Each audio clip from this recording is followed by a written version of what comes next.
A modo breve, muy muy breve, de repaso, como para situarnos o para tener una plataforma de arranque en el día de hoy, la semana pasada estuvimos hablando del tema de los vínculos y de las relaciones humanas. Y decíamos que las relaciones humanas son absolutamente complejas. Decíamos también que la mayoría de las personas que vienen a consejería, una de las razones por las que vienen a consejería es justamente porque tienen problemas de relaciones.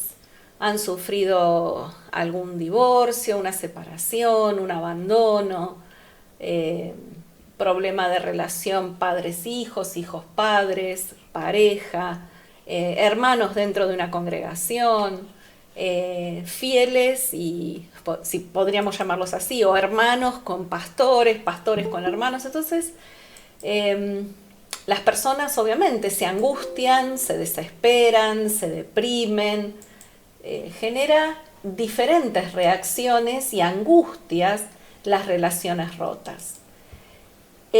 También hablamos de los pilares que sostienen toda relación humana. Dijimos que hay 4 pilares básicos sobre los cuales se sostiene o se fundamenta toda relación humana. Y que cada vez que alguno de estos pilares, o todos los pilares de estas relaciones se afectan, empiezan los conflictos, empiezan los problemas. ¿Alguien me podrá decir si se recuerda cuáles son esos 4 pilares de los cuales hablamos el encuentro anterior? Adita, ¿querés que los diga? Por supuesto. Amor, confianza, respeto, entendimiento o conocimiento. Perfecto, exactamente. Esos son los 4 pilares sobre los que descansan toda relación humana. Y decíamos también que la finalidad, o una de las finalidades de este curso, de todo lo que tratamos de hacer a través de la Facultad Bíblica, era justamente brindar herramientas, brindar técnicas, brindar base bíblica para ayudar a las personas que vienen a pedir consejería. Ahora bien, todas las relaciones humanas se ven afectadas generalmente por 2 tipos de pecados: pecados de omisión o pecados de comisión.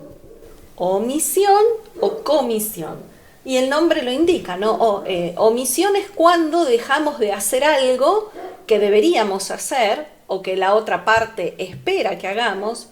Y el de comisión es cuando cometemos cosas que no deberíamos cometer. Y obviamente, generalmente los pecados de omisión, es decir, aquellas cosas que dejamos de hacer, son como un poco más difíciles de reconocer de parte de la persona. Dios, dije yo y lo digo siempre, y la palabra sobre todo lo muestra, que Dios es un Dios de relaciones eternas, es un Dios al cual las relaciones le importan, y le importan de una manera muy especial.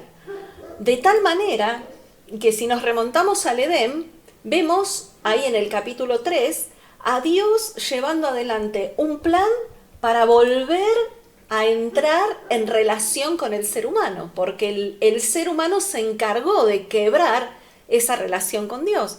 Entonces, a Dios le importa mucho la relación nuestra para con Él, pero a Dios le importa mucho también las relaciones entre los seres humanos.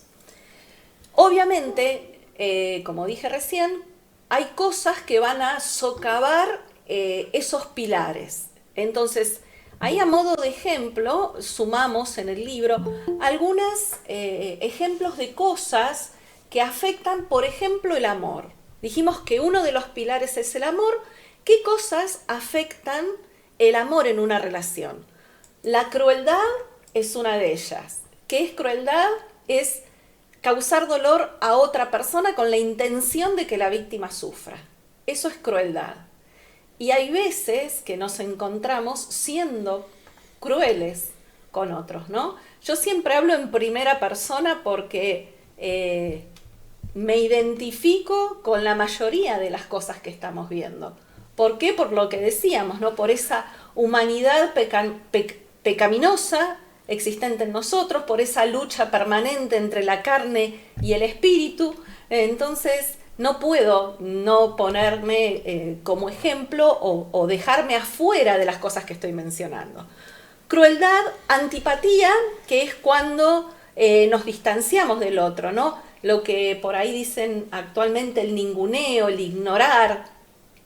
El bullying es una forma de antipatía que se da tanto y que tantos problemas trae dentro de la escuela. El rechazo que se da cuando rehusamos una petición para acercarnos a otra persona. ¿Cuántas veces alguien intenta hacer, imaginemos la relación entre un matrimonio, cuántas veces, ¿no?, una de las partes intenta acercarse a la otra y se siente rechazado? ¿Por qué? Porque rechaza, no acepta esa propuesta de acercamiento. Cosas o ejemplos de cosas, de situaciones que pueden romper la confianza. Dijimos en el encuentro pasado que construir la confianza lleva mucho tiempo, pero también dijimos que la confianza se rompe demasiado rápido. Cualquier cosa que hagamos puede rápidamente romper la confianza. ¿Qué cosas lastiman la confianza? Por ejemplo, esta es la más frecuente, o por lo menos la que más veces hemos tratado, y es el tema de cuando un secreto o una confidencia es divulgada. La persona se siente traicionada, se siente decepcionada, siente que fue afectada la confianza. Obviamente, otra cosa por excelencia que lastima la confianza es la infidelidad. La traición. ¿Cuántas veces uno sintió que confió en otra persona, que la otra persona había prometido o había demostrado tener compromiso con la relación y sin embargo por alguna situación es traicionada? La deshonestidad de hacer promesas y no cumplirlas también afecta a la confianza. La falta de carácter, hablamos de esto uno de los encuentros anterior, dijimos que cuando una persona no tiene la firmeza necesaria para mantenerse y permanecer bajo cualquier tipo de presión. Esas personas que ante cualquier presión o cualquier conveniencia cambia a mitad del río de actitud. Algunas cosas que perjudican el respeto. Obviamente, cuando la persona no es tratada con dignidad y valor. También cuando la persona no asume o trata de evadir la responsabilidad de asumir las consecuencias de sus propias acciones. El egoísmo, cuando pensamos en nosotros mismos sin importarnos demasiado del otro, o cuando usamos a una persona como un medio para un fin. Eso también es faltarle el respeto a la persona. No puedo usar a las personas no están para usarlas. Las personas están para amarlas, para respetarlas, para valorarlas. También afecta el respeto cuando se avergüenza o se ridiculiza a otra persona en público. Esto es tremendo, ¿no? El socavar, ¿no?, la dignidad de la otra persona burlándonos de ella y sobre todo si lo hacemos en público. Y con respecto al entendimiento o esta capacidad de entendernos o de comunicarnos, justamente se va a dar por la falta de comunicación. La verdad que los seres humanos vivimos en la era de las comunicaciones y sin embargo cada vez nos cuesta más comunicarnos, cada vez hay menos capacidad de hablar, de expresar, de poner en palabras lo que pensamos, lo que sentimos. Hay veces porque las personas son muy reservadas, hay veces porque no se animan, hay veces porque se sienten inferiores. Lo cierto es que los problemas de comunicación obviamente son un gran obstáculo, atentan contra el entendimiento. Y también a veces heridas emocionales causadas por relaciones anteriores. Esto en un ratito lo vamos a desarrollar un poco más. Ahora bien, toda ruptura de una relación produce dolor. Y el dolor va a ser proporcional a la importancia que el vínculo tiene para esa persona. Ejemplo, no es lo mismo que se rompa mi relación con un compañero de trabajo que se rompa mi relación con mi mamá o con mi papá o con un hermano o con un hijo. Entonces, según la importancia del vínculo para la persona, cuanto más importante sea el vínculo, mayor dolor va a causar esa relación rota. Por lo tanto, las personas que tienen problema de relación van a necesitar dos cosas.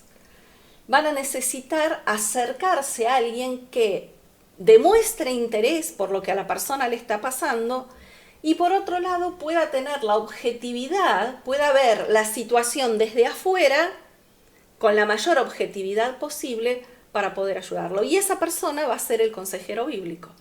El consejero bíblico está interesado en lo que a la persona le pasa y por otro lado, al estar fuera de esa situación, puede verla con objetividad. De eso se trata. Si bien a lo mejor la objetividad absoluta a veces es difícil, pero lo cierto es que la persona que está dentro de esa situación no puede ver un montón de cosas que nosotros desde afuera, sumado al discernimiento, sumado a la oración, sumado a la experiencia de vida que tenemos aconsejando, evidentemente vamos a poder ver, identificar muchas cosas que la persona en medio de la situación no lo puede ver. Y también las relaciones rotas afectan, producen un dolor en el alma, así como las heridas físicas duelen, las heridas del alma duelen más que las heridas físicas. Y por supuesto, como seres humanos tripartitos que somos, toda ruptura de un vínculo afecta alma, cuerpo y espíritu. ¿Se acuerdan que cuando hablábamos de la culpa decíamos que realmente es un sentimiento tortuoso, la culpa nos inmoviliza, la culpa produce miedo, la culpa nos inmoviliza? Y justamente como es un sentimiento tan horrible para nosotros, decíamos que el ser humano trata de evadirse. Siempre la reacción del ser humano va a tratar de evadirse de las consecuencias de sus acciones. Con la culpa decíamos que ¿qué se hacía? Se negaba, entonces tratábamos de hacer de cuenta que no pasa nada, o lo proyectábamos, es decir, echábamos la culpa a otra persona. En el caso de la ruptura de relaciones humanas, de vínculos sanos, el ser humano, nuestra mente, usa mecanismos de defensa. Usa mecanismos de defensa justamente porque no nos queremos sentir culpables o no queremos asumir la responsabilidad y la consecuencia de los actos que hacemos. Desde nuestra mente, ¿cómo o cuáles serían algunos de estos mecanismos de defensa que el ser humano usa? El primero es la autojustificación, es decir, nos sentimos afectados por el comportamiento del otro y lo primero que decimos es, no es culpa mía. Eso es la autojustificación. La autojustificación es decir, no es culpa mía. Lo segundo que a nivel de la mente hacemos como mecanismo de defensa es lo que se llama recriminación, que es la recriminación, señalo a la otra persona como culpable. La culpa no es mía, la culpa es del otro. Típico ejemplo, Adán y Eva en el jardín del Edén. Y encima lo agravamos a esto de la recriminación diciendo la culpa es del otro cuando lo tratamos de interpretar los motivos de la conducta de la otra persona. Y nos convertimos en algo así como creemos saber por qué la persona actuó como actuó y qué cosas se esconden detrás de la conducta. Y la verdad es que justamente Jesús condena a esta actitud. No solamente que le echamos la culpa al otro, sino que encima nos ponemos en intérpretes de la conducta del otro. La verdad es que si muchas veces nosotros mismos no entendemos nuestras propias conductas, ¿cómo podemos pretender entender las motivaciones y la conducta de otra persona? ¿Cómo podemos juzgar? ¿Cómo podemos creer, adivinar de qué cosa le está pasando a la otra persona? Entonces, la recriminación, prestemos la atención. Tercer mecanismo de defensa, la confusión total. ¿No les pasó a veces estar discutiendo con alguien o estar rompiendo una relación y ninguna de las partes tiene idea de cómo llegaron hasta ese punto? ¿Cómo pudo pasarnos esto a nosotros? Esa sensación de confusión de decir, ¿cómo estamos metidos en esto? ¿Cómo nos pasó? ¿Por qué nos pasó? ¿Cómo estamos en esta situación? A eso se lo llama confusión total. El cuarto mecanismo de defensa de nuestra mente es la racionalización. Cada vez lo vamos sofisticando más, ¿viste? El cerebro nuestro así funciona, lamentablemente. ¿Qué es la racionalización? Es cuando la persona reemplaza la verdadera razón de lo que hizo por otra que es más aceptable para su autoimagen personal. En realidad estoy tratando de tapar la verdadera razón. Trato de demostrarme a mí mismo como que soy mejor de lo que en realidad soy. Buscamos razones más aceptables para explicar nuestro fracaso, nuestra actitud. Queremos o tratamos de quedar con nosotros mismos mejor de lo que realmente solo somos. A eso se llama, desde el punto de vista de la psicología, racionalización. La quinta manera de tratar de defendernos a nosotros mismos es la proyección. ¿Y la proyección qué es? Creo que de esto también hablamos un poquito, es la habilidad para ver y señalar faltas en los demás que en realidad son nuestras propias fallas que no queremos ver. Es decir, a eso se llama proyección. Mis culpas, mi responsabilidad, mis malas actitudes las señalo en otro. Y en definitiva son las actitudes que yo tengo. Esto está claramente en Mateo 7, si quieren buscarlo, si no yo se los leo. ¿Se acuerdan cuando Jesús dijo esto en Mateo 7, versículo 3? Dice, ¿por qué miras la paja que está en el ojo de tu hermano y no echas de ver la viga que está en tu propio ojo? ¿O cómo dirás a tu hermano, déjame sacar la paja de tu ojo, y he aquí hay una tremenda viga en tu ojo? Eso es, en esa parábola, en esas parábolas que Jesús usó, tenemos un ejemplo concreto de proyección. Jesús mismo dijo, estás señalando en otro lo que vos mismo tenés. Entonces, primero, componete vos, compone tu actitud, tu reacción, tu manera de ser, de pensar y de hacer, antes de señalarla en el otro. Eso es un claro ejemplo de proyección a la luz de la Biblia. Y desplazamiento es otra manera que nuestra mente se autodefiende con reacciones o sentimientos que no se quieren admitir y entonces se proyectan a una situación o a una persona fuera de la relación. Es decir, por ejemplo, estamos desplazando cuando de repente nos enojamos y le echamos la culpa a que tuvimos un mal día en el trabajo. Eso es desplazamiento. Mi actitud, mi reacción la desplazo o en otra situación o en otra persona. Ay, vos no sabés cómo me trató mi jefe hoy. Entonces, como mi jefe me trató mal, yo me puse mal y entonces tengo derecho a lastimar esta relación. Por ejemplo, mi relación en casa, con mi esposo, con mi esposa, con mis hijos. Entonces, siempre digo lo mismo, ¿no? Cuán compleja es la mente humana, cuántos recovecos tenemos y cuántas cosas nuestra mente hace con el solo objetivo de no querer dar el brazo a torcer, de no reconocer nuestra culpabilidad, de no querer reconocer nuestra pecaminosidad. Cuando los vínculos se rompen, también se producen reacciones emocionales. Entonces, recién hablé de reacciones a nivel de la mente, de estas reacciones típicas que nuestra mente tiene para defender nuestro ego, defender nuestra posición, defender nuestras razones.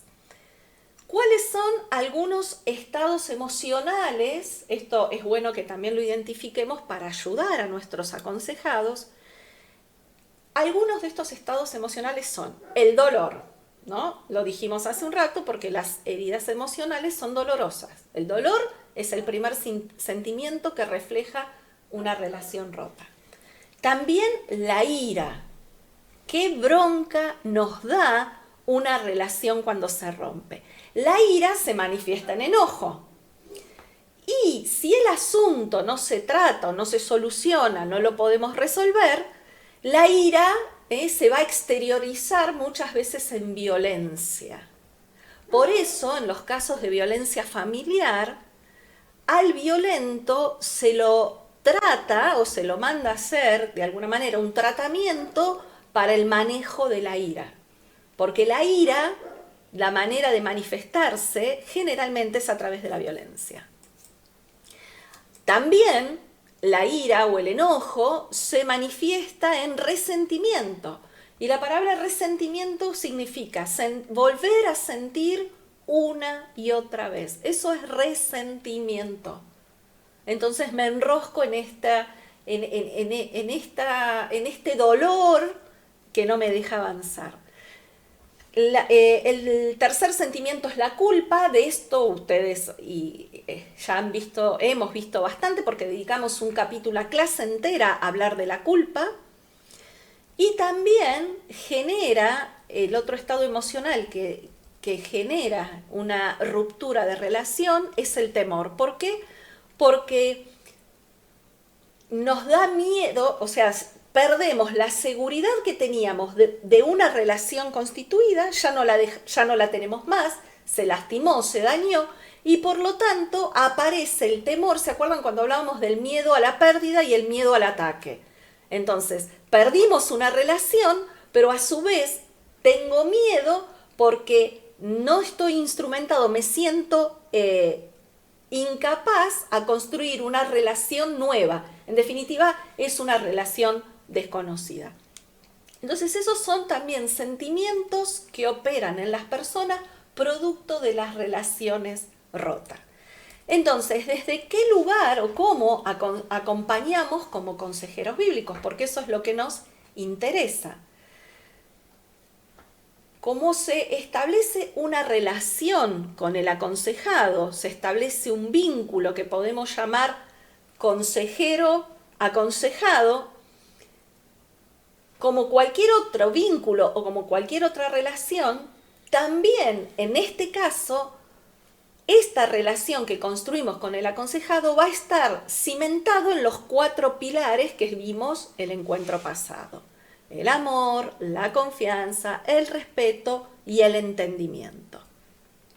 Por supuesto que entonces el aconsejado se va a dar cuenta si realmente lo amamos, si realmente nos importa. Las personas dolientes por los vínculos rotos van a discernir enseguida si somos impacientes, si somos críticos o si somos condenatorios. Mucho de esto también vimos cuando en uno de los encuentros hablamos de cuáles eran las cualidades o cuáles eran las actitudes que debe tener un consejero. Entonces, amor, para con el aconsejado, respeto, acuérdense que generalmente la persona viene con la confianza destruida, con su autoimagen amenazada, necesitamos brindar atmósfera de confianza y seguridad y por supuesto querer entender. La persona que solicita consejería bíblica necesita encontrar a alguien que quiera entender, no que nosotros estemos de acuerdo con ella ni aprobar lo que la persona hizo, pero sí necesita sentirse entendida, que comprendemos cuál es su situación, que comprendemos qué es lo que le está pasando. Y solamente va a poder aceptar nuestro consejo cuando se sienta segura.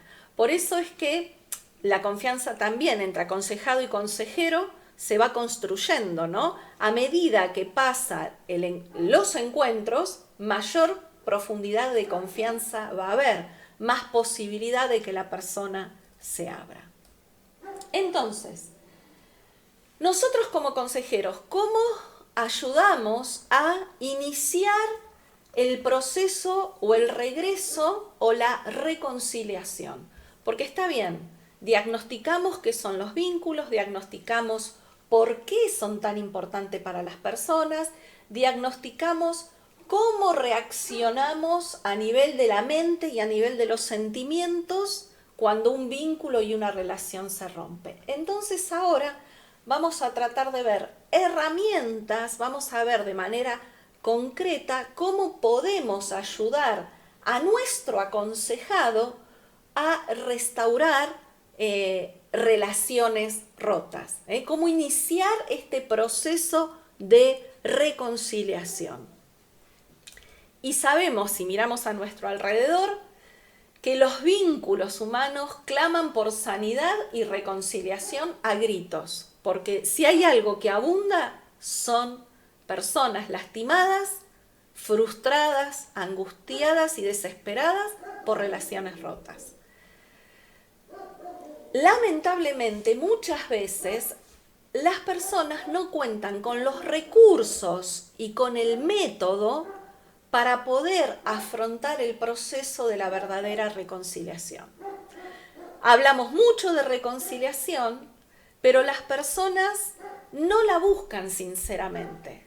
Por esto que estuvimos viendo hace un rato, ¿no? Porque no queremos reconocer las cosas que hicimos mal. Y lo peor de todo esto es que no solamente no sabemos cómo iniciar la reconciliación, sino que en general esperamos que sea el otro el que tome la iniciativa. En la pareja, en la familia, en la iglesia, en el trabajo, donde quiera que tengamos relaciones humanas, en el colegio, en la facultad, donde sea, nos cuesta iniciar este proceso de reconciliación y en general nos consideramos tan ofendidos que es el otro el que tiene que hacerlo. Nuestro aconsejado, el aconsejado está sufriendo por la enemistad. Quiere la reconciliación, pero termina haciendo lo contrario y lo peor es que se agrava más la situación. Si vamos a Romanos 7:15, de Romanos 7 es muy, también lo analizamos en algún momento, la ley de los miembros se llama, es Pablo, el apóstol Pablo, de Romanos 7 vamos cité ahí en el libro a modo de ejemplo el versículo 15, el 18 y el 19. Y dice, porque lo que hago no lo entiendo, pues no hago lo que quiero, sino lo que aborrezco, eso hago, dice Pablo. Y yo sé que en mí, esto es en mi carne, no mora el bien, porque el querer el bien está en mí, pero no el hacerlo. Porque no hago el bien que quiero, sino el mal que no quiero, eso hago. Es decir, ante este panorama, este diagnóstico que el apóstol Pablo nos está dando, claramente vemos que desesperadamente necesitamos reconciliarnos, queremos reconciliarnos, pero nuestro ego, nuestra autoestima dañada, nuestro nuestros argumentos que se levantan contra las relaciones porque queremos siempre tener la razón, son un verdadero impedimento. Como consejeros bíblicos nosotros somos conscientes de que Dios nos ha dado el ministerio de la reconciliación. No solamente nos lo dio a nosotros como consejeros, en realidad a todos sus hijos Dios le ha dado el ministerio de la reconciliación. El mundo se cae a pedazos por relaciones rotas. Los hijos de Dios, además de predicar, además de enseñar la palabra, también estamos para ejercitar el ministerio de la reconciliación. Segunda Corintios 5:18 dice, y todo esto proviene de Dios, quien nos reconcilió consigo mismo por medio de Cristo y nos dio el ministerio de la reconciliación.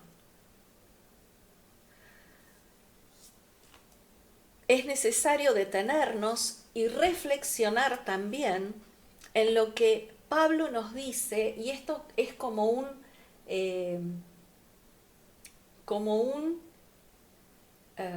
una fuente de riqueza para entender cómo solucionar el tema de las relaciones rotas. Efesios 2, del 13 al 15, dice así, pero ahora en Cristo Jesús, vosotros que en otros tiempos estabais lejos, habéis sido hechos cercanos por la sangre de Cristo. Ahí empezamos a tener un gran secreto. Estábamos lejos de Dios y estábamos lejos de nuestro prójimo por las relaciones rotas. Sin embargo, nos dice la palabra que fuimos hechos cercanos por la sangre de Cristo.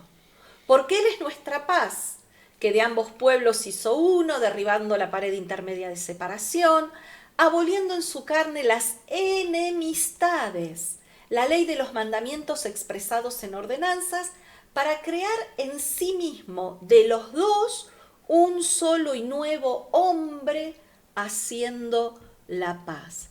Y bien, pensé que tenía el texto en otra versión, pero no lo tengo. Ok. Entonces, ¿qué sacamos de esta porción tan rica para aplicar a las relaciones humanas? Que la cruz de Cristo, la sangre que Cristo derramó en la cruz, es el medio efectivo para toda reconciliación. El sacrificio de Yeshua, de Jesús, es la respuesta para todos los problemas de separación y división causados por el pecado. Esta obra de Dios reconcilia no solo a la humanidad con Dios, sino que reconcilia a la persona con otra persona con la cual tiene diferencias irreconciliables.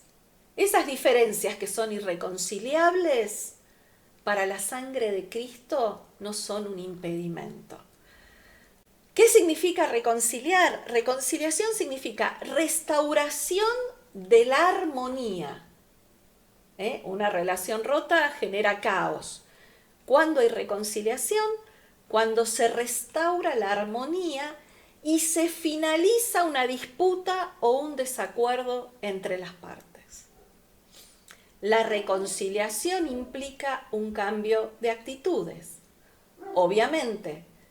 ¿Por qué? Porque las actitudes afectan, las actitudes que tenemos, como dije, nuestra manera de ser, de reaccionar, de contestar, de proceder, de tratar al otro, todas esas cosas que son nuestras actitudes, afectan nuestra relación con el prójimo y solamente pueden ser cambiadas por medio de la obra redentora de Cristo. Los sentimientos de Dios hacia nosotros nunca han cambiado, a pesar de que somos criaturas caídas. Él nos ama con amor infinito, con un amor incondicional y con un amor inmutable. Esto también lo vimos en encuentros anteriores y dijimos que muchas veces las personas buscan este tipo de amor incondicional, infinito, inmutable, que solamente puede dar, lo esperamos encontrar en otras personas y entonces muchas veces nos sentimos defraudados. Lo cierto es que Dios no puede pasar por alto el pecado. ¿Por qué? Porque sabemos que Él es santo. Él es perfectamente santo y perfectamente justo. Por lo tanto, la reconciliación requiere expiación. Es decir, quitar el pecado con algo que le quite su poder para romper la relación entre la humanidad y Dios. Solamente la expiación, solamente la muerte expiatoria de Cristo tiene el poder de atacar este pecado. Este pecado que rompe la relación entre la humanidad y Dios y entre los seres humanos entre sí. La sangre de Jesús es suficiente. Y no solamente la reconciliación exige expiación, sino que también exige la encarnación de Jesucristo. La encarnación viene de encarne, que Jesús se hiciera perfectamente humano para poder identificarse con todas nuestras debilidades. Ese es uno de los motivos de la encarnación de Jesús. Aquellos que estudiaron Cristología, esto lo vimos en esa materia, ¿no? Justamente Jesús se hizo carne, se hizo humano para poder identificarse perfectamente con los seres humanos y tener la capacidad de sentir las mismas cosas que sentimos nosotros, experimentar las mismas tentaciones, ira, enojo, las mismas emociones. Y entonces eso, el hecho de que Él lo haya pasado, se constituye en un faro para nosotros, en una muestra de que si Él lo venció, nosotros también podemos hacerlo. Entonces, Él lo experimentó para demostrar que se puede identificar con lo que nos pasa, pero a su vez también para demostrarnos que sí se puede superar, que sí se puede vencer nuestra carne, nuestras razones, nuestros argumentos que dañan la relación con los demás. Hebreos 4, del 14 a 16, nos dice, hablando de Jesús como sumo sacerdote: por tanto, teniendo un gran sumo sacerdote que traspasó los cielos, Jesús, el Hijo de Dios, retengamos nuestra profesión, porque no tenemos un sumo sacerdote que no pueda compadecerse de nuestras debilidades, sino que tenemos un sumo sacerdote que fue tentado en todo según nuestra semejanza, pero sin pecado. Acerquémonos pues confiadamente al trono de la gracia para alcanzar misericordia y hallar gracia para el oportuno socorro. En Jesucristo y a través de Él, Dios encontró un punto de apoyo dentro de la humanidad para hacer posible un cambio en el corazón del ser humano. Es en Jesús y a través de Jesús que Dios puede operar el cambio de corazón en el ser humano. No hay otra manera. Es en Dios, con Dios y a través de la obra que Jesús hizo en la cruz. ¿Se acuerdan en Getsemaní, cuando Jesús estuvo esa noche a punto de ser entregado y a pocas horas de entregar su vida? Marcos 14, 16 nos dice, decía Jesús, Abba Padre, todas las cosas son posibles para ti. Y me encanta esta primera parte, porque muchas veces la pasamos por alto. Jesús dijo, todas las cosas son posibles para ti, le dijo al Padre. Aparta de mí esta copa, mas no lo que yo quiero, sino lo que tú. Así que ahí en ese momento Jesús no solamente estaba luchando contra su propia voluntad de ir a la cruz, sino también que en ese momento Jesús se estaba identificando y estaba luchando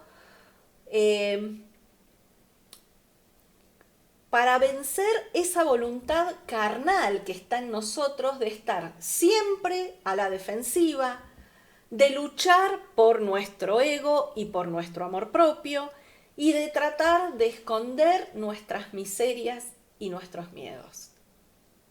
Suena un poco fuerte, pero no lo digo yo, lo dice en reiteradas oportunidades la palabra de Dios. Por eso habla de derribar argumentos que se levantan contra el conocimiento de Dios. Podemos citar Corintios, podemos citar Romanos. Interesante eh, este aspecto, ¿no? Es Jesús diciendo, si es posible, en su dolor, en su agonía, porque Getsemaní fue una agonía donde él mismo sudaba, su sudor eran como gotas de sangre que caían a tierra. Entonces, en esa agonía, Jesús dijo, no se haga mi voluntad sino la tuya. Y nos ayuda a entender un poco qué es el ego. Ada decía, vencer la voluntad de estar siempre a la defensiva, vencer el ego. La mayoría de los conflictos interpersonales se producen por el ego de las personas. La mayoría. Podría decir a lo mejor todos, pero vamos a decir la mayoría nomás para dejar alguna excepción. Se producen por el ego. El ego del ser humano es una obra tan específica de Satanás. Satanás dijo, subiré al cielo y me sentaré en el trono de Dios. Él era un ángel de luz, pero su ego estaba exacerbado, era gigante y quería ocupar el lugar de Dios. Ese es el pecado que transmitió al ser humano, el pecado del ego. Y el ser humano vive la mayor parte de su vida luchando por sostener su ego, por tener razón, fundamentalmente por tener razón en todas las situaciones, y se planta en determinadas razones, en determinadas posiciones, donde no flexibiliza sus razones, teniéndola o no. Yo no digo que todas las veces no se tenga razón. A lo mejor vamos a invertirlo y vamos a decir, la mayoría de las veces tenemos razón. Aún así, Jesús tenía razón para no querer ir a la cruz. Entonces, él estaba demostrando con sus hechos lo que él ya le había enseñado a sus discípulos, que el que no se puede negar a sí mismo y tomar la cruz y seguirlo, no puede ser su discípulo. Entonces, por más que muchas veces tengamos razón, ¿a dónde termina nuestra razón? Yo siempre digo, y anoche con un pastor se lo volví a decir, nuestra razón y nuestro ego y nuestras posiciones inflexibles terminan cuando nos llevan de las 4 o 6 manijas, ¿vieron?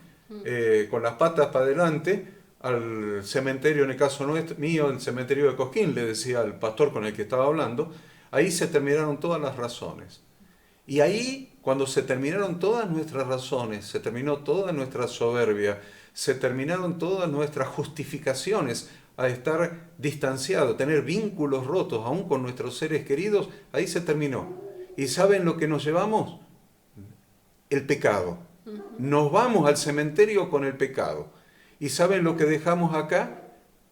Corazones rotos. ¿Saben por qué? Por querer tener razón. Porque yo tengo razón. Porque lo que me hizo, o lo que me dijo, o la actitud que tuvo, no aprobó algo que yo hice, o no esto, o no me amó lo suficiente si son parientes, que son los padres, hermanos, lo que sea.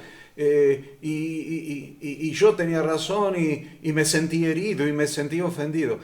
Eso definitivamente tiene que morir en el cristiano en serio, no en el cristiano nominal, no en el cristiano religioso. En el cristiano que tiene el Espíritu Santo en el corazón, que tiene el Espíritu de Cristo, que tiene el Espíritu de Yahweh en el corazón, eso no puede existir porque no es el Espíritu de Cristo. Es muy fácil determinar quién tiene el Espíritu de Cristo y quién no tiene el Espíritu de Cristo. Acá podemos ver el Espíritu de Cristo, el negarse a sí mismo, el no defender su razón, sus argumentos, que eran totalmente válidos. Y poder negarse a sí mismo, tomar la cruz y no dejar, porque nadie sabe cuándo se va a morir. Ustedes son todos más jóvenes que yo, probablemente yo me muera primero, pero la verdad es que ninguno de nosotros sabemos cuándo nos va a llamar el Señor a cruzar el umbral. ¿Qué vamos a dejar? Vínculos heridos, vínculos lastimados, corazones heridos, corazones lastimados por no humillarnos. Y ese es el testimonio con el que vamos a convertir a nuestra familia, a nuestros parientes, a nuestros amigos, a nuestros vínculos. Y la verdad es que aunque no se restablezca el vínculo, por lo menos que se vea en nosotros la actitud de poder morir a nosotros mismos, morir a nuestras propias razones, morir a nuestros propios argumentos, a nuestra propia justicia. Yo tenía un pastor amigo que decía, somos muy justicia propia, decía siempre el pastor Samuel Díaz, que ya está en la presencia del Señor. Justicia propia, estos son justicia propia, siempre decía. Y la verdad que el gran pecado de los religiosos es que son justicia propia. Se la pasan defendiendo posiciones que en definitiva se la van a llevar a la tumba, y lo que no se van a llevar a la tumba van a ser todos los vínculos heridos, lastimados y rotos que van a dejar acá. Entonces nosotros como consejeros podemos transmitir eso a nuestros aconsejados. No defiendas tu posición, negate a vos mismo y restablece los vínculos, saná los corazones. Porque Dios, decía la hada, nos ha dado el ministerio de la reconciliación. Y nosotros decimos, claro, porque el Señor nos reconcilió con Él. A través de Jesucristo nos reconcilió con el Padre. No, hermano, está diciendo que nos ha dado el ministerio de la reconciliación. Si vos no te podés reconciliar con su hermano, ¿qué andás queriendo hacerte el pastor o el sanador o el consejero si no podés lograrlo en vos mismo? Primero, deja todos los cargos, todas las pretensiones. Primero saná tu vida, tómate 2 o 3 años para sanar tu vida y después volvete a ver si Dios te recibe otra vez como siervo, porque muchos van a perder el ministerio por ser siervos falsos, que no tienen el ministerio de la reconciliación y predican como los fariseos lo que ellos mismos no podían practicar. Es muy importante esto que les estoy diciendo, muy importante lo que les estoy diciendo, porque mi razón no sirve para nada. Prefiero humillarme y sanar el corazón de otra persona. ¿Vale la pena humillarse para sanar el corazón de otra persona? ¿Qué les parece a ustedes? ¿Vale la pena que yo me humille, me niegue a mí mismo, niegue las razones, aunque sean verdaderas mis razones, aunque las tenga? Pero ¿vale la pena negarme a mí mismo para sanar el corazón de otra persona?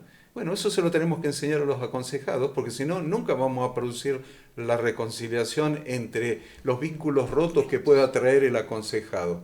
No lo vamos a poder, porque él va a seguir argumentando, aún como consejero nos va a estar argumentando todas sus razones y se va a sentir él herido. Pará, hermano, vos sos el cristiano, a lo mejor el otro no es cristiano. Entonces, ¿vos estás herido? ¿Y Jesús no estaba herido en la cruz?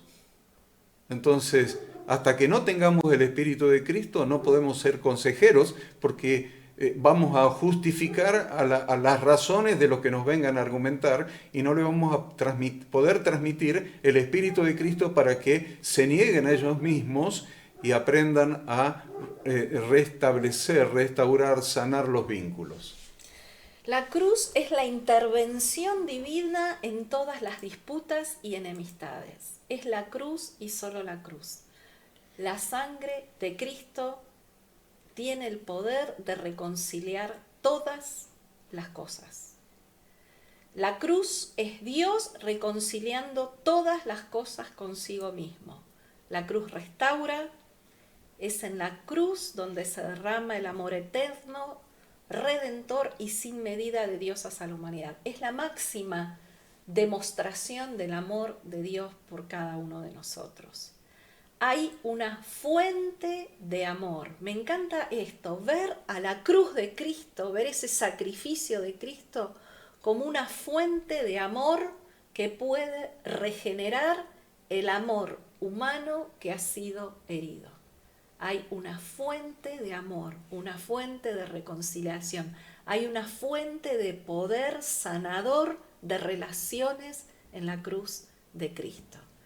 El Calvario pone este amor a disposición de cada persona y en cada lugar de trabajo, en cada hogar, en cada iglesia, donde quiera que haya seres humanos relacionándose, ahí puede llegar el amor y el poder restaurador de la cruz. Es en la cruz donde podemos volver a recuperar la confianza de alguien que ha fallado. Solamente por la cruz de Cristo puedo honrar a alguien a quien antes no respetaba, porque no entendía sus métodos, estaba en desacuerdo con ellos, no los compartía. ¿Cómo va a ser esto de tal manera? Yo no lo haría así, yo no pensaría así, yo no reaccionaría así.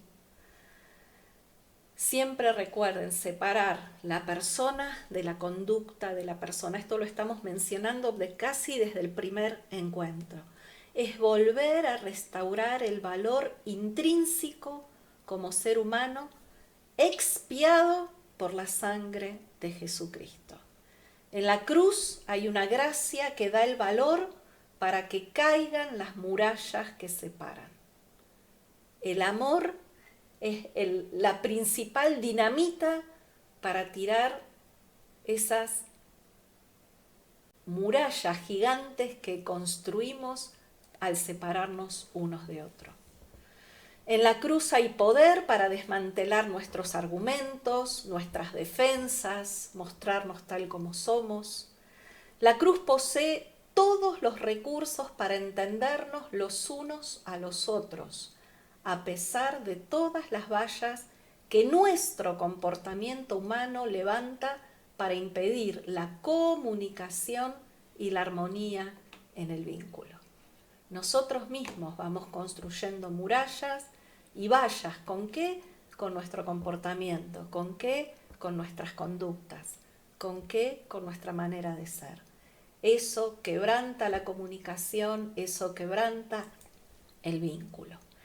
Entonces, descubrir esto para mí fue un tesoro y por eso no podía no compartirlo en este material, porque entender cómo reconcilia a Dios es lo más sanador y liberador que podemos experimentar. Primero, para experimentarlo nosotros y segundo, para que nuestro aconsejado lo pueda experimentar. Los problemas y desacuerdos que se acumulan en las relaciones en las relaciones rotas, ¿no? Son tan complejos, tan enredados. Decimos, llegan las personas con tal maraña de situaciones que decimos, ¿por dónde empezamos? ¿Cómo hacemos? Es virtualmente imposible desenredarlos, ¿eh? Y sobre todo tratar de lograr una verdad objetiva. ¿Quién tiene razón? ¿Él, el aconsejado, el que lo ofendió? Verdaderamente son tan complejas que son tal y cual. Yo me acuerdo de mi abuela, a quien amaba, tejiendo cuando se le hacían esas marañas en la lana y me decía, ayúdame a desenmarañar. Y la verdad que a veces es tan complejo, tan difícil, tan enmarañado, que no sabemos ni cómo empezar. Y sobre todo, muchas veces pasan estas cosas porque nuestra memoria es selectiva de lo que se guarda y de lo que se rechaza. Como tratamos todo el tiempo de autojustificarnos, veíamos hace un rato, ¿no? esos mecanismos de defensa de la mente es selectiva. Vamos guardando las cosas que nos convienen y las cosas que no convienen las pasamos por alto. Tratamos de enfatizar más en lo que el otro hizo que en lo que nosotros hicimos. Nuestra mente pecaminosa, para liberarnos de la culpa, funciona de esa manera. Tenemos memoria selectiva. Por eso también hay veces que hay cosas que nos lastiman mucho y que como que las mandamos directamente al subconsciente justamente porque nos duele demasiado pensar en esas cosas. Así funcionamos. Nuestro modelo de reconciliación es Dios. Dios no nos dice, cuando venimos a Él, tenés un gran problema en tu vida, tenés un montón de pecados, tenés un montón de defectos, arreglalos primero antes de que podamos reconciliarnos. Dios no nos dice eso. En ningún lugar de la Biblia, en ningún lugar de su palabra, Dios nos dice, primero cambia primero mejorá, primero solucioná todos los rollos que tenés para venir a mí. Dios no funciona de esa manera. Nosotros lo hemos experimentado, creo que todos nosotros hemos llegado a Dios exhaustos, destrozados, rotos en mil pedazos, llenos de pecados, de errores, de frustraciones, de equivocaciones. Él no obra de esa manera. Cuando venimos a Dios, lo hacemos teniendo muchos problemas y con la realidad de que estamos absolutamente alejados de Él. Entonces, la pregunta es, ¿cómo Dios nos reconcilia consigo mismo? ¿Cómo Dios nos reconcilia con Él? ¿Cómo alguien santo y justo puede reconciliarse con un pecador lleno de defectos? Y el secreto está, y esta es la perla que descubrí, aparte del texto de Efesios, que citamos hace un rato, que es una gran perla. Acá hay otra perla que entendí. Cuando Dios buscó a Adán en el Edén, después de que Adán peca, Dios no le dijo a Adán, ¿qué hiciste, Adán? ¿Qué mocazo te mandaste, Adán? ¿Qué metida de pata hiciste? ¿Qué es lo que Dios le pregunta a Adán? Lo primero que Dios le pregunta a Adán es, ¿dónde estás, Adán? Ese fue el principio de la búsqueda del hombre alejado de Dios. A Dios no le importó conocer, es más, entre ustedes y yo, Dios ya lo sabía, ¿no? Por su omnisciencia y omnipresencia, atributos esenciales de Dios. Pero Dios no le preguntó a Adán, vení, contame qué hiciste. Dios le preguntó, ¿dónde está? Porque a Dios se le rompió el corazón al ver que Adán se estaba escondiendo de él.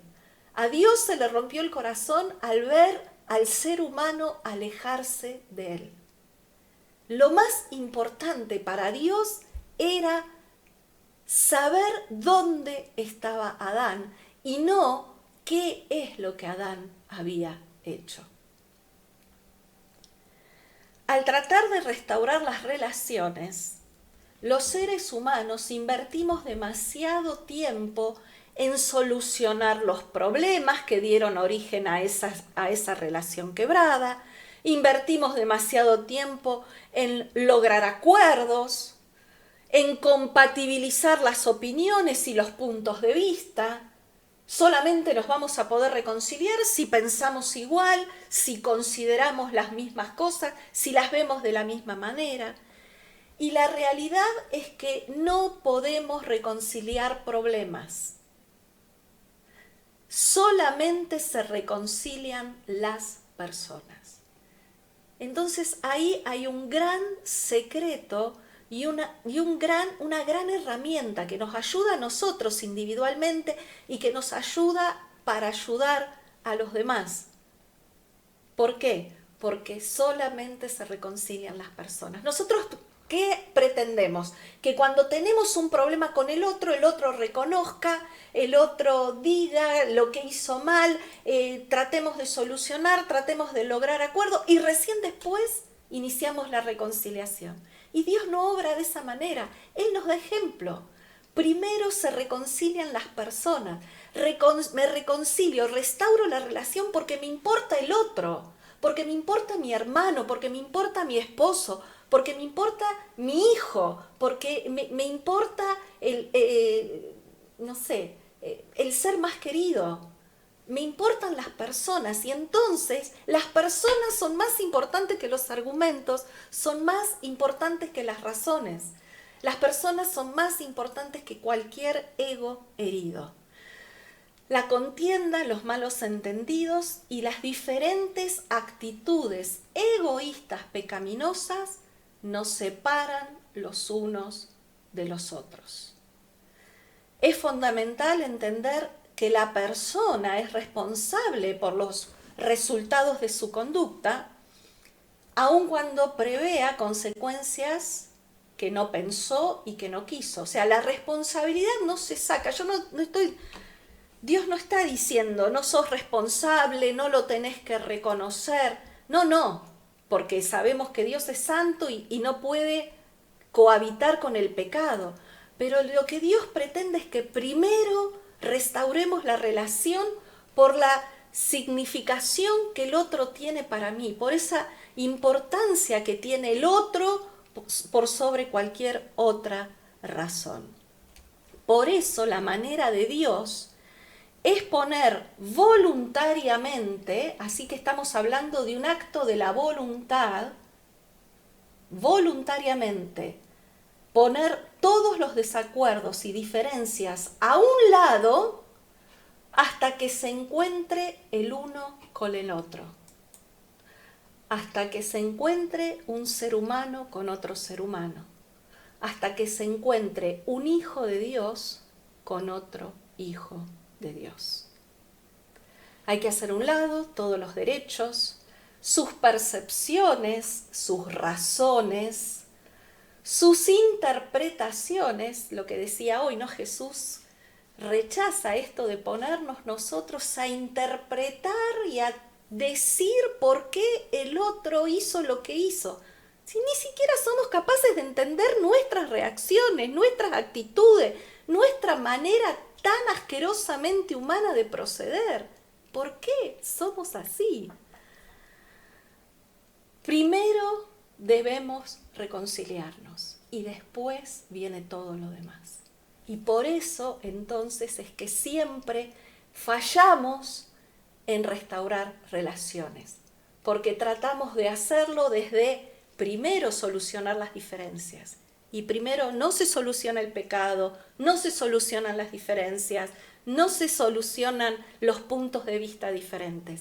Primero se restaura la relación porque el otro ser humano me importa. A Dios le importábamos, por eso Él no paró hasta planificar la expiación de Cristo en la cruz del Calvario, porque Él desesperadamente quería reconciliarse con nosotros. Por eso le dijo a Adán, ¿dónde estás, Adán? ¿Por qué te escondes? ¿Por qué estás rompiendo esa armonía que teníamos? Caminábamos juntos en el Edén, hablábamos todos los días, te di un lugar maravilloso, te puse como la máxima autoridad de la creación, te di lo mejor y vos estás rompiendo mi relación con vos. A Dios le importaba dónde estaba Adán. Por supuesto que Dios es perseverante e incansable para resolver problemas. No hay duda que en Dios los problemas se pueden solucionar, pero solo va a solucionar los problemas después que las personas se reconciliaron y no antes. Resolver los problemas es uno de los resultados de la reconciliación y no el medio para lograr la reconciliación. Yo no llego a reconciliarme porque primero resolví las diferencias. Resolver los problemas va a ser producto de que me reconcilié, de que me acerqué, de que volví a restaurar ese vínculo creado con ese otro ser humano creado a imagen y semejanza de Dios. Dios trata con nuestros problemas después que sabemos que nuestra relación con Él no depende de nuestro éxito en la solución de nuestros pecados, de nuestros traumas, de nuestras razones. Depende solamente de su gracia que es incondicional. La santificación, entonces, que decimos que es un proceso, que es el proceso que se va dando en el ser humano a medida que el carácter de Cristo se forma en nosotros, a medida que vivimos e incorporamos las instrucciones de Dios a nuestra vida. Entonces, esta santificación va a ser el proceso para resolver problemas en las relaciones. Pero luego, y no antes, luego de que el vínculo se restauró. Dios reconcilia basado en su gracia.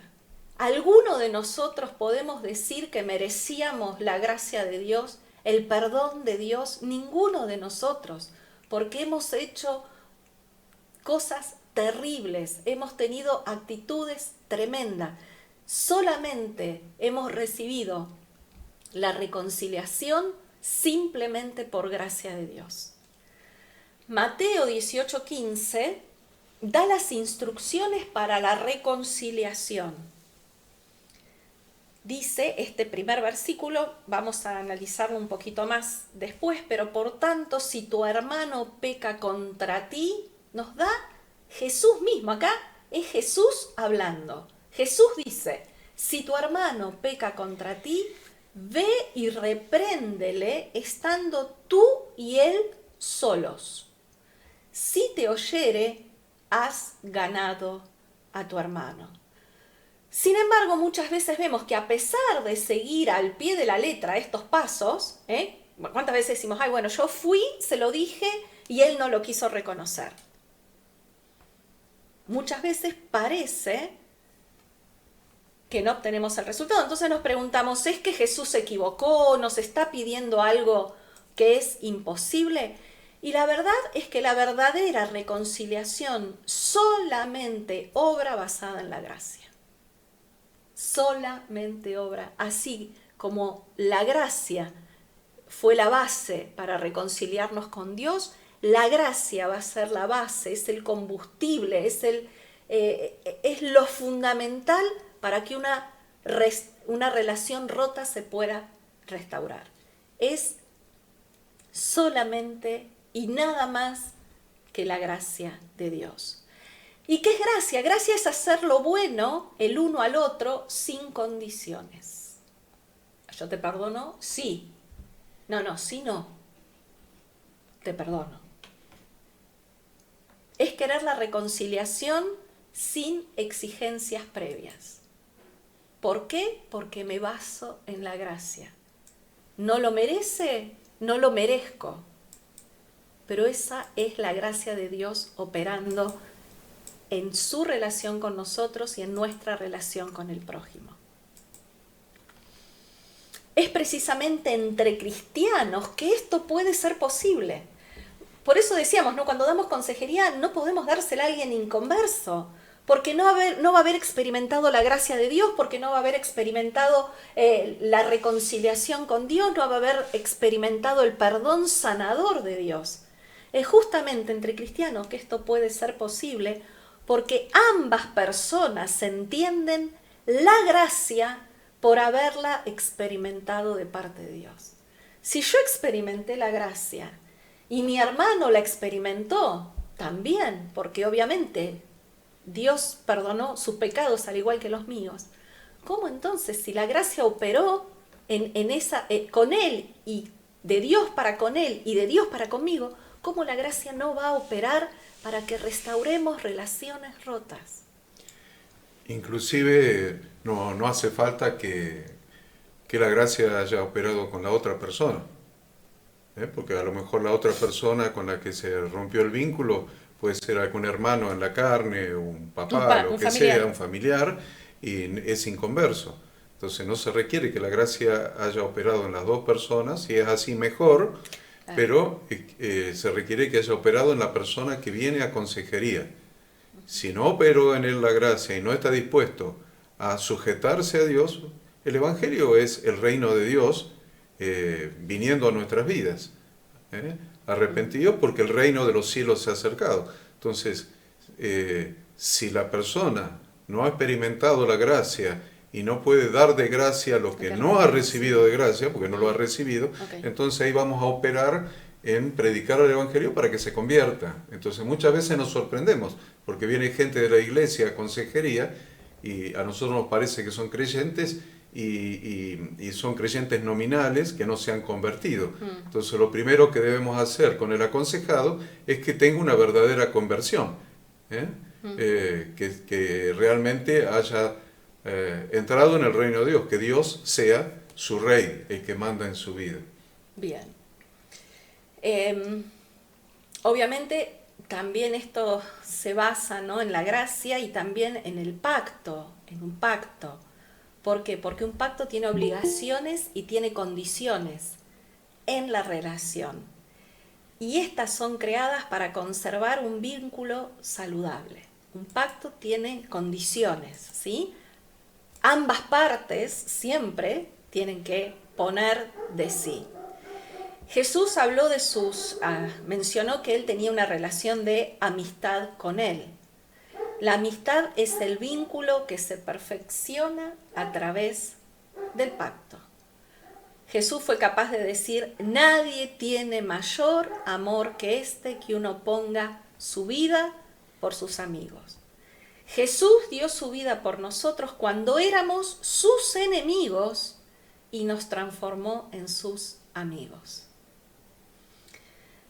La reconciliación nos lleva al pacto bíblico que sostiene la amistad de los unos con los otros, con la obligación moral de que de aquí en adelante nada, ninguna diferencia, ninguna disputa, ninguna crisis nos separará los unos de los otros.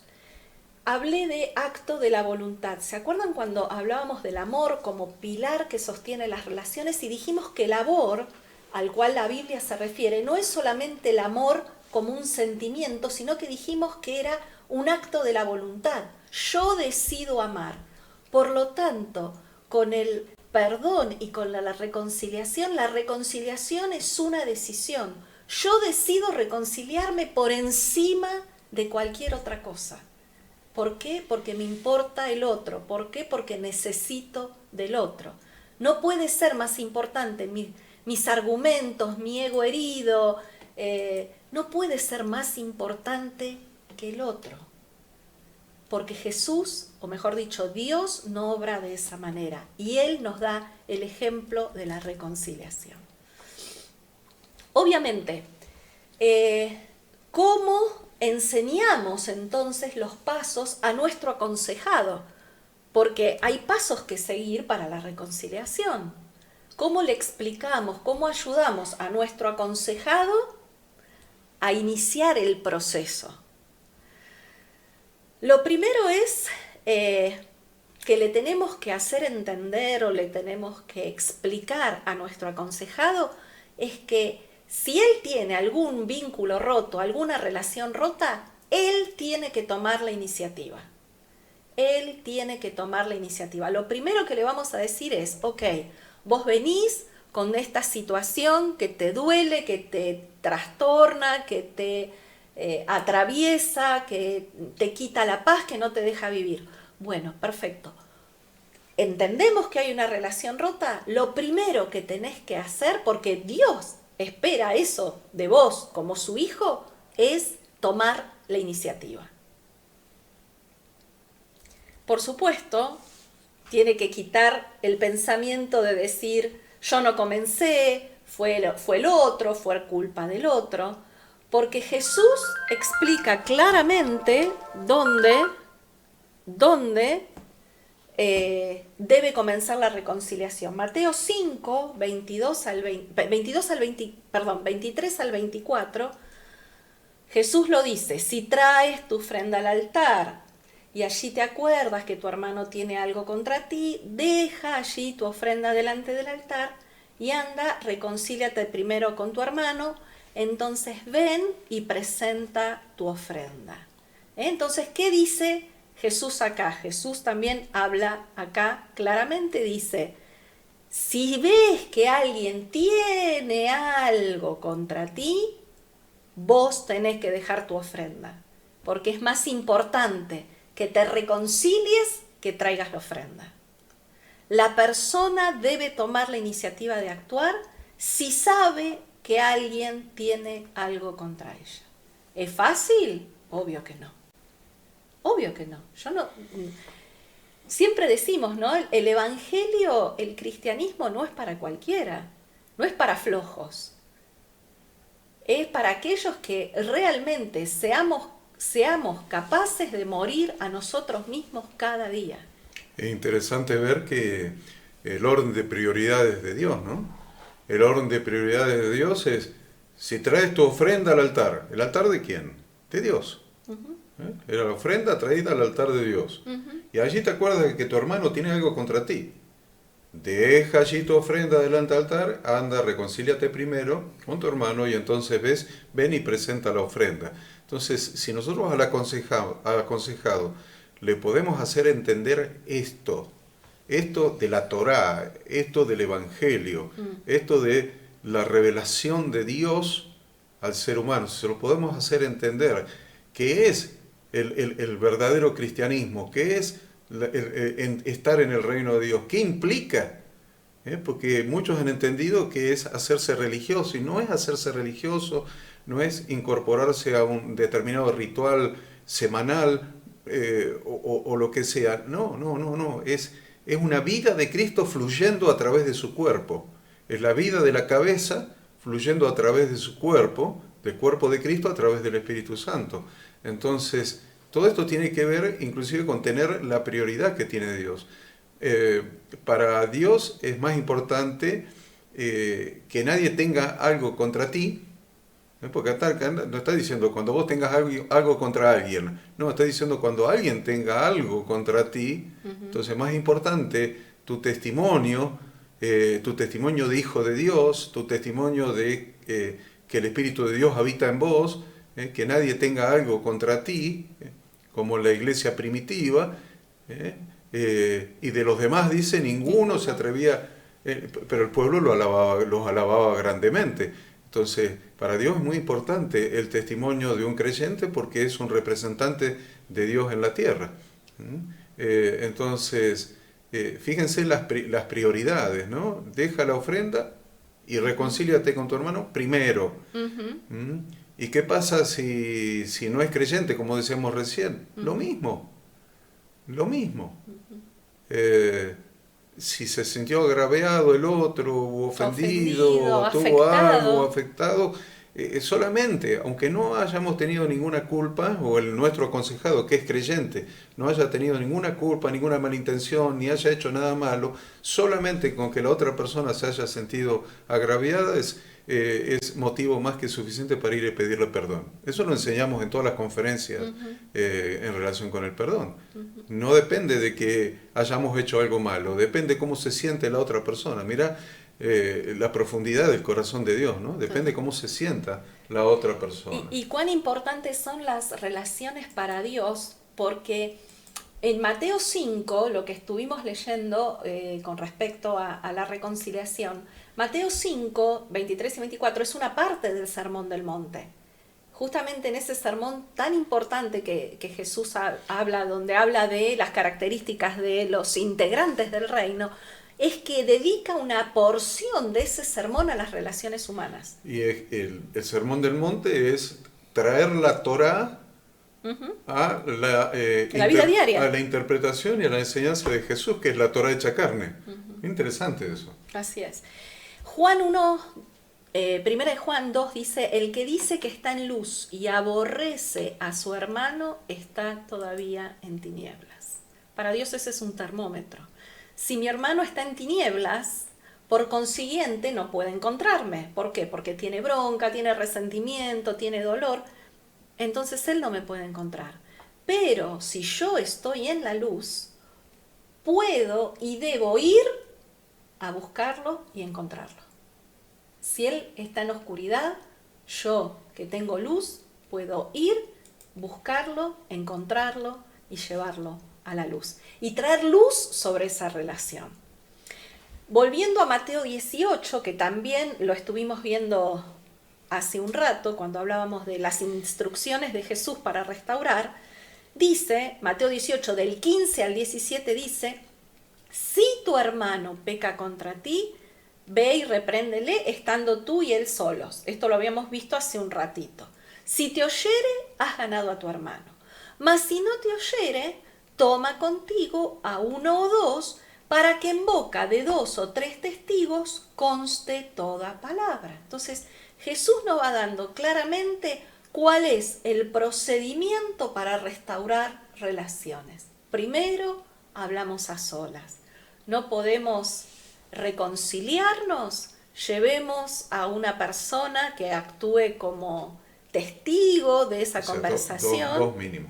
o dos personas para que actúen como testigo, para que en boca de 2 o 3 testigos conste toda palabra. Si no los oyere a ellos, dilo a la iglesia, y si no oyere a la iglesia, tenle por gentil y publicano. Si un hermano peca contra nuestro aconsejado, o alguien que no sea hermano, como bien dijo Horacio, es nuestro aconsejado el que debe tomar la iniciativa de tener una actitud de amor y mostrarle su falta y tratar de ganarlo. Sin considerar la actitud de la otra persona, debe enfrentarse personalmente con ella. Esto de el encontrarnos cara a cara, del mirarnos cara a cara y decir las cosas y hablar sobre lo que nos pasó. Siempre que una relación se rompe, nos sentimos heridos y lastimados. Nuestro ego está lesionado. ¿Y qué hacemos? Dejamos afuera a Cristo. Y no hay reconciliación posible. Pero no podemos olvidar que dejar que se vaya el resentimiento, vuelvo a repetir, es un acto de la voluntad. Yo decido no guardar rencor. Yo decido restaurar la relación. Yo decido acercarme al otro. El resentimiento mantiene a la persona ofendida bajo el poder de la persona que lo ofendió, aún sin que ella lo sepa, y esto lo explicamos muy bien cuando hablamos del perdón, ¿no? Apenas la ve, vuelve a revivir el resentimiento, el sentimiento lo domina y entonces entramos en ese círculo vicioso del cual no podemos salir. En cambio, si voluntariamente la persona abandona el resentimiento, es libre para decidir cómo actuar y cómo pensar. Y esto a su vez nos ayuda a separar a la persona de lo que la persona hizo. Yo no digo, esto no se trata de decir que lo que la persona hizo esté bien. No, se trata de decir, me importa más la persona y mi relación con ella que lo que la persona hizo. Este proceso debe ser acompañado por una necesidad de arrepentimiento por las propias reacciones que han contristado al Espíritu Santo. Porque fundamentalmente, ¿no? Como dejamos a Dios afuera, porque nos cerramos en nuestro ego, obviamente el Espíritu Santo se constriñe y ahí al Espíritu Santo lo apagamos, porque el Espíritu Santo nos está mostrando. ¿Quién de nosotros no se da cuenta cuando mete la pata? Generalmente nos damos cuenta, que lo querramos negar, que lo querramos justificar, que nuestra mente saque todo ese argumento de mecanismos de defensa para no querer reconocerlo, pasa y es así, pero no contristemos al Espíritu Santo. Y lo que hacemos es apagarlo, lo callamos para disimular, para decir, somos más buenitos de lo que en realidad somos. Si la persona ha obrado con sinceridad, puede encontrarse otra vez el uno con el otro como personas. Cuando los corazones se buscan el uno al otro, pueden encontrarse. Lucas 15:20, que es donde nos relata el ejemplo del hijo pródigo, ¿no? ¿Qué hizo el padre? Levantándose el hijo, vino a su padre, y aun cuando estaba lejos lo vio su padre y fue movido a misericordia, y corrió y se echó sobre su cuello y lo besó. No le dijo al hijo, ¿por qué hiciste lo que hiciste? Venís arrepentido, a ver te escucho, me encanta verte así, andrajoso, sucio y destruido. No, el padre fue movido a misericordia, era su hijo. Su relación con su hijo era lo más importante para él. Por lo tanto, termino con 5 pasos. Denme un cachitito. Hay 5 pasos concretos a seguir. Vuelvo a repetir, para que apliquemos a nuestras relaciones y para que ayudemos a nuestro aconsejado. Primero, hacer a un lado los problemas propios del aconsejado, dejar de lado todos los pero, porque el aconsejado empieza, sí, pero, vos le decís, no, tenés que dar el primer paso. No, pero, o sí, pero, empezamos con los peros, ¿no? Entonces, lo primero que tenemos que hacer es dejar a un lado todos los peros. No se está tratando con el comportamiento de la persona, sino con la persona misma. Segundo, llegar al corazón del otro. ¿Cómo? A través de las palabras, a través del contacto físico, como un abrazo, un apretón de manos,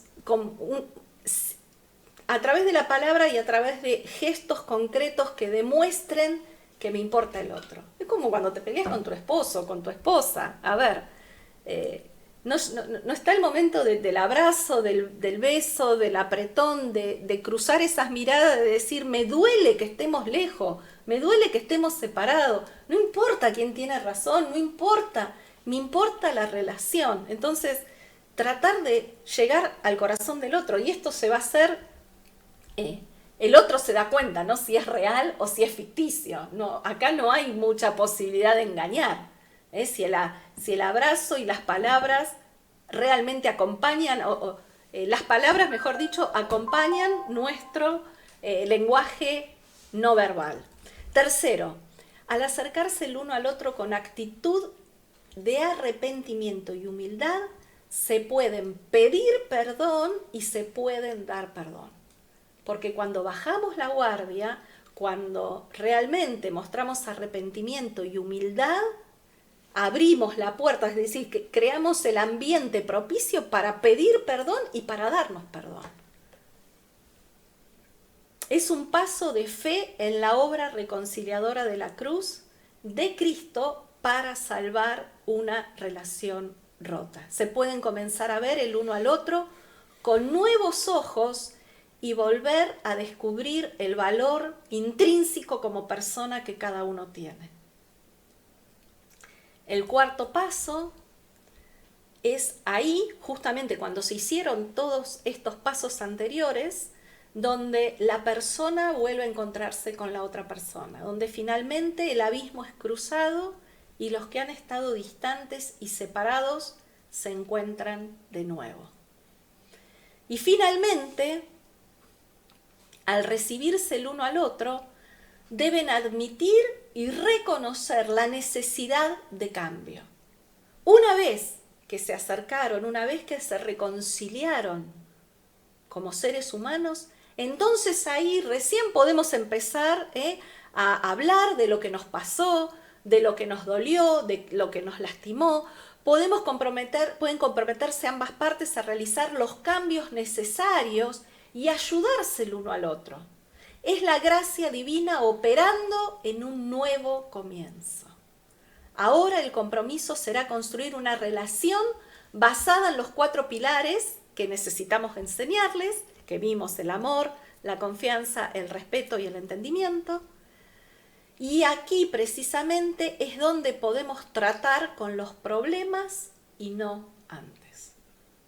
5 pasos fáciles, sencillos, concretos que necesitamos.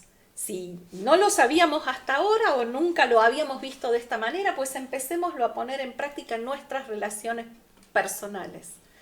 Y por supuesto podemos enseñárselo y debemos enseñárselos a los hermanos en la iglesia, a los aconsejados, a todos aquellos que necesiten restaurar relaciones rotas. Obviamente no terminé con todo lo que quería, pero no se preocupen, lo vamos a ver la clase próxima, el encuentro próximo. Abro el micrófono, discúlpenme, me pasé un minuto, pero no quiero terminar sin darles el espacio para que pregunten, consulten lo que necesiten. Creo que es un tema fuerte. A todos nos atraviesa este tema, por eso era tan importante que lo pudiéramos tratar en consejería. Es como el ABC que vamos a necesitar aplicar en aquellas personas que nos buscan. para que las Ahí ayudemos. está. ¿Se Sí, escucha? sí, Dani, perfecto. Porque la clase pasada quise opinar y agregar algo y no me andaba el micrófono. No, solo que cada cosa que fuiste diciendo yo recordaba cuando la palabra habla de que Jesús vio a las personas, cuando vio a la multitud, como las vio con compasión porque eran como ovejas que no tenían pastor. Justamente todo lo que se habló en esta clase y lo que hemos aprendido tiene que ver con esa mirada, ¿no? La mirada que tuvo Jesús, que es la compasión, que es el sufrir, el vivir lo que el otro, lo que el otro tiene, lo que el otro le pasa, ¿no? Esto que vos dijiste de poder entenderlo, no justificarlo, pero sí entenderlo para poder ayudarlo. Y Jesús dice que él tuvo compasión, porque las vio como personas que no tenían una guía, no tenían un rumbo, y empezó a enseñarles y a curarlos, a hacer milagros. Y bueno, justamente yo creo que ese pasaje resume mucho todo lo que hemos aprendido hoy día, que podamos todos mirar con los ojos que Jesús vio a las multitudes, ¿sí? Amén. Nada más me quedo con eso. Amén. Así es. Gracias. Cuánto por aprender, cuánto por poner en práctica, cuánto para dejar que Dios obre en cada uno de nuestros corazones, ¿no? Y que realmente podamos restaurar todos los vínculos y las relaciones rotas. Gracias infinitas a cada uno por estar. Los espero el lunes. Quedan varias cosas muy interesantes por ver, pero gracias por dedicar su tiempo, por el esfuerzo. Dios los bendiga, Dios restaure, Dios sane, Dios sobre en cada vida. Los quiero y nos vemos el lunes. Shalom.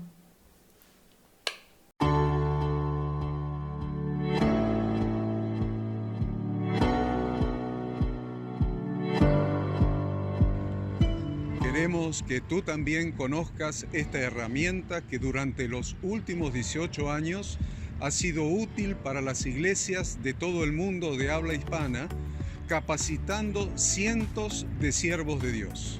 Las formas de aprender están cambiando y Ministerio Bíblico Internacional, a través de su Facultad Bíblica, brinda programas de formación ministerial bíblica, teológica y práctica para la multiplicación y edificación de la iglesia 100% online. Respondiendo a las necesidades de hoy, para aquellos que no cuentan con la posibilidad de asistir a clases presenciales, donde quiera que estés, en todo lugar, recibirás el material de estudio y verás las clases en vivo y on demand, accediendo a través de tu celular, PC, tablet o Smart TV. Recibe tu capacitación en las siguientes carreras: Diplomado en Teología para Maestros de Grupos de Evangelismo y Discipulado, Licenciatura en Teología Pastoral, Diplomado en Teología y Práctica Ministerial para Pastores, Líderes y Servidores.